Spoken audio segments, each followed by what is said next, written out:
How can the world speak about climate change while millions of people are still forced to live with polluted rivers? Today, our planet has already warmed by approximately 1.2 degrees Celsius above pre-industrial levels. Every fraction of a degree intensifies floods, droughts, biodiversity loss, and water insecurity. I'm Tanisa Putri Rahmadiva, and today I speak on behalf of youth climate leaders in Indonesia. Born and raised along the Citarum River Basin, home to one of the world's most polluted rivers by Guinness of World Records. For more than 11 million Indonesians, Citarum is far more than a river. It provides drinking water, irrigates agricultural land, supports industries, and feeds three major reservoirs that sustain communities and renewable energy. The downstream reservoir of the Citarum River Basin and the largest reservoir in Southeast Asia is Jatiluhur Reservoir. Yet the same reservoir that powers millions is struggling to survive.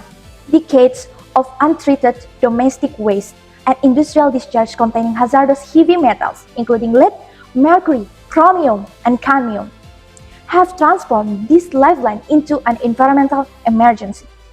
Every month, invasive water hygiene expand by nearly 128 hectares, choking waterways, preventing fisheries from reaching fishing grounds, reducing dissolved oxygen that kills aquatic life, and strengthening hydropower infrastructure.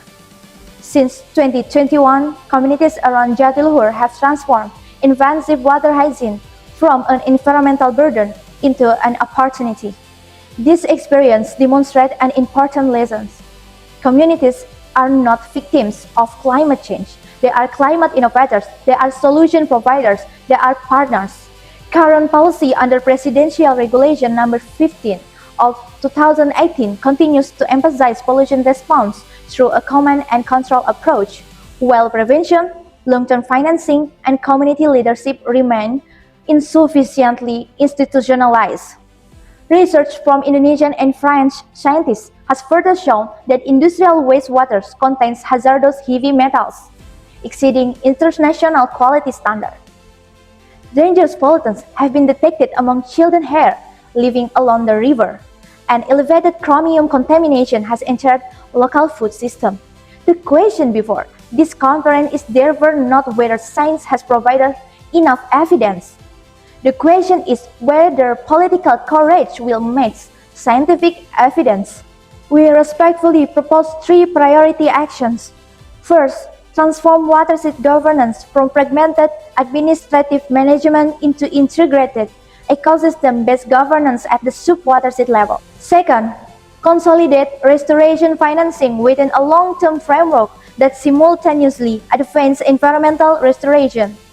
Third, institutionalize meaningful participation by communities, youth, women, indigenous people, and local heroes, not as beneficiaries of policy, but as equal partners in designing, implementing, monitoring, and evaluating climate action. The first Global Stocktake has delivered a clear message.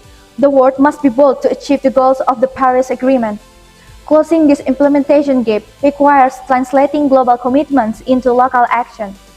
Indonesia continues to strengthen its ambitions through its second nationally determined contribution, increasing its emission reduction target while maintaining its pathway toward net zero emission by 2060 or sooner. However, achieving these commitments demands more than reducing greenhouse gases.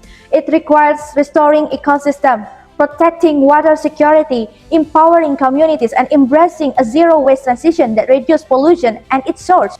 Distinguished Chair, young people are not only the leaders of tomorrow, they are negotiators, innovators, entrepreneurs, scientists, and community organizers today. The decision made at the COP31 will shape not only climate policies, but also the water we drink, the food we produce, the ecosystem we depend upon. The representative calls upon all parties to pursue our common goals, that ensuring that all nations follow a common path in the fight against climate change. Let COP31 be remembered not simply as another conference, but as the moment when the world chose implementation of our promises, partnership over fragmentation, and justice over delay. Thank you.